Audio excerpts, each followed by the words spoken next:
LG dual inverter এসির অ্যাপারেটর। এটা বারবার লিক হওয়ার কারণে আমরা এবার পার্মানেন্ট লিক রিপেয়ারের জন্য নিয়ে এসেছি।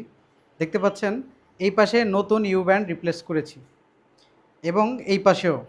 আসলে এসির যেই লিকগুলো হয় স্বাভাবিকভাবে দুই পাশেই হয়, হয়তো এই পাশে নয়তো এই পাশে। আর এই দুই পাশে যখন এসি তৈরি করে তখন এই কয়েলগুলো বানানোর সময় একটা সোজা পাইপকে বাঁকা করে বানানোর ফলে ইউ ব্যান্ডগুলো অনেক পাতলা হয়ে যায় আর এখানে লিক হয়। আর আমরা এই ইউ ব্যান্ডগুলো বারবার লিক হওয়ার কারণে সম্পূর্ণ কেটে ফেলে দেই এবং এই যে কপারের ফিওর ইউ ব্যান্ড নতুন করে রিপ্লেস করে দিই। নর্মাল যেভাবে লিক রিপেয়ার করা হয় সেভাবে যদি এগুলা ওয়ার্ল্ডিং করে লিক রিপেয়ার করে কয়েকদিন পর আবারও লিক হয়। একটা একটা করে প্রত্যেক বছরে একবার করে লিক হয়। যখন আমরা কেটে ফেলে নতুন করে ইউ ব্যান্ড রিপ্লেস করে দেই, এটা করলে পার্মানেন্ট আর কখনোই লিক হবে না। তো দেখতে পাচ্ছেন এই কাজটা আমরা সম্পূর্ণ করেছি। ডান পাশে এবং বাম পাশ দুই পাশে ইউ ব্যান্ড রিপ্লেস করে দিয়েছি।